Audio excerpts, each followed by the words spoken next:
You know what is up mga Sangkay? This is me. I'm back for another video na ating gagawin yun. And if you don't know my name, just call me Sangkay Janjan o kung sa Tagalog, kaibigan Janjan. At syempre kung bago ka pa lang po sa ating channel, welcome na welcome pa po sa mundo ng mga Sangkay. At kung hindi ka pa po nakapag-subscribe, ano pang hinihintay mo? Pakipindot na po yung subscribe button at pakiclick din po yung bell notification para lagi ka pong ma-update sa bawat video na ina-upload po natin. Kamusta po ang lahat? Lalo na po yung mga solid natin taga-subaybay dito sa ating channel. Maraming salamat po sa inyong suporta. Lalong-lalo na po sa mga nagwagwapuan at naggagandahan diyang mga kabataan na kung saan lagi pong nag-aabang sa mga video natin. And today mga Sangkay, gagamit po tayo ng time machine na kung saan babalik po tayo sa nakaraang panahon na kung saan great nation pa po yung Pilipinas. So ang title is Manila, Philippines, Queen of the Pacific, 1960s. Siguro 1960s ito pataas mga Sangkay, kung saan wala pang nanggugulo sa Pilipinas na komunista o mga dilawan. Sasakay po tayo sa isang time machine ngayon.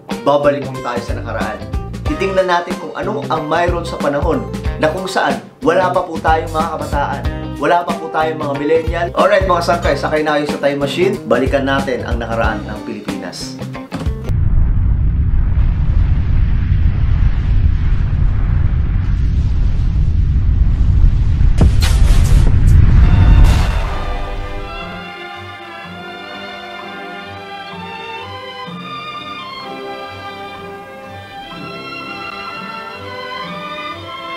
Yung tugtog mga Sangkay, nakakapang ano. Para ka talagang bumabalik sa nakaraan. Manila, a new world in what was once the island jungle of the Philippines. Named for King Philip of Spain in 1521, the new republic has 24 million people, 2.5 million in Manila. Mostly Christian, they are fun-loving, optimistic, loyal, sentimental, and socially gracious. Pansin niyo yung Pasig River mga Sangkay. Napakaganda oh. Napakalinis nung panahong yun. The destruction of Manila in World War II led to a far greater city. Now the bustling metropolis hums with the vibrating tempo of progress. One reason, some visitors say, is the oriental melting pot here. The mixing of ingenuity and ambition. Ang linis ng kalsada guys oh.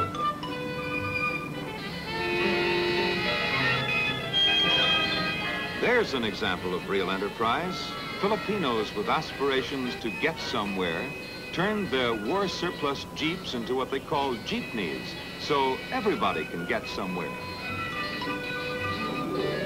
Ang liliit pa ng jeep dati.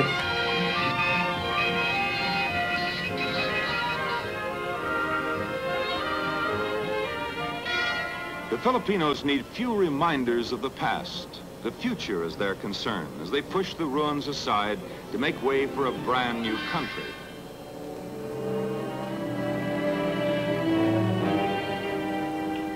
You're not here long before you believe in the miracle of Manila, for it was almost completely leveled by war. Today, it is a show window of democracy, for freedom is a hallowed tradition among the leaders of the Philippines.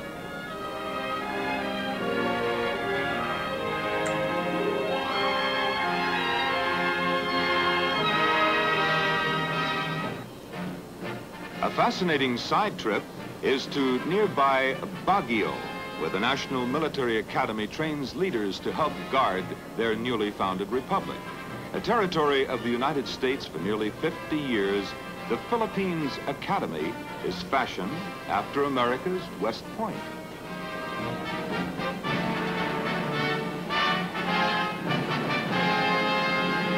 Another excursion off the beaten path is a visit to Zamboanga, an old town of Muslim influence where a 17th century Spanish outpost was occupied by the Americans in 1899. Mohammedanism, which was brought here by Arab missionaries in the 14th century, is still predominant, all of which produces a rare setting for a traveler from the New World.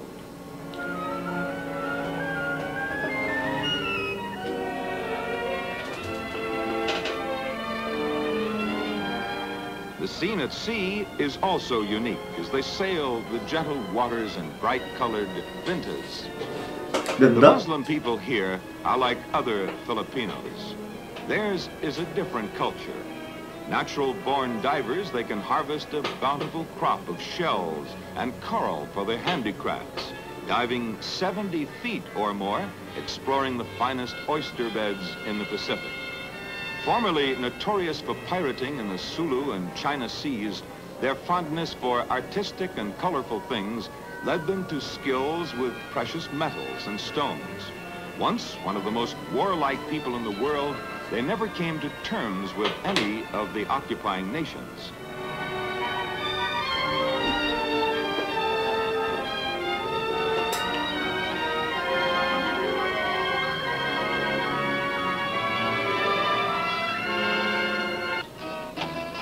In other parts of the islands, you'll delight in watching this folk dance called the tinikling, named for the long-legged grain-stealing bird who dances about to avoid the farmer's trap. Nakakatawa silang tingnan mga Sangkay. It's a combination dance and sport to keep your toes from getting smacked by the clacking bamboo poles.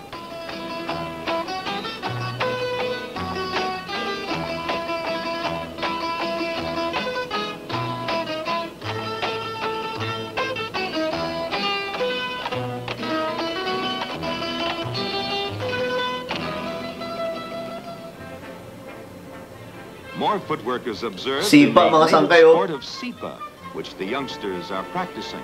A wicker ball game left over from the old Spanish days. Sipa is the Philippine word for kick. The fundamental shots are easy to master, but the expert's fancy footwork is unique. Galing oh.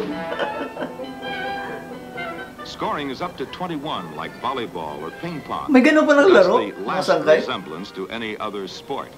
The champions have a wide repertoire of shots. Front, inside, left or right, outside, left or right, and the bone kick that requires eyes in the back of the head. Parang hindi ko na nakikita yung ganitong laro ngayon. Little Tortoy and his faithful friend the Carabao stray from the rice paddies at midday for lunch together, offering camera clickers an opportunity to match the pictures in their old geography books. Nakakawis yun, no? Tubo ang tawag sa amin dyan, eh.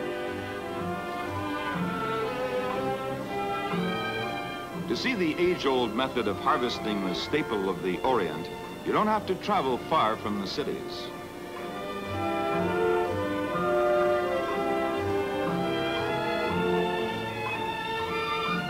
This is the technique for threshing the grains from the stalks.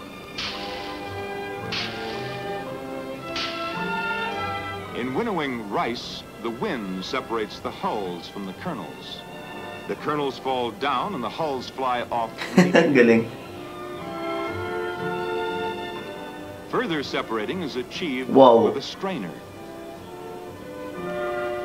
These picturesque terraces on the uplands of the islands took generations to build, and rice is still the chief crop.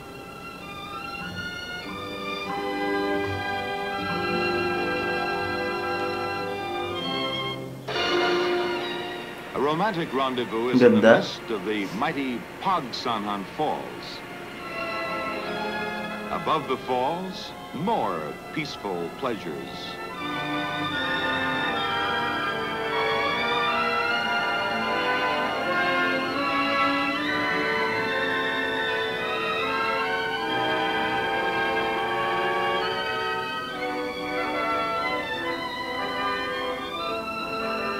But downstream, the strong in heart and muscle answer the challenge of the rapids, zigzagging through slippery bottoms and enormous boulders, steering for passageways slightly wider than the canoe. When you don't find the local guides battling the treacherous river, you'll spot them in quieter waters landing fish. They invite you for either sport, casting a line or shooting the rapids.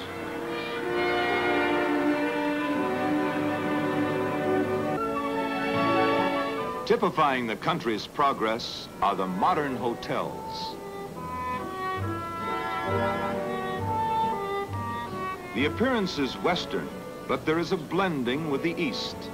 It is a particularly pleasing mixture in Philippine dishes.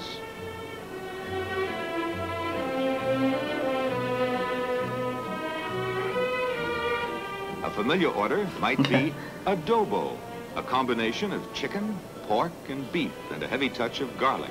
Or sinigang, stewed lake fish of rare flavor. Or meat with vegetables served with local rice and traditional hospitality.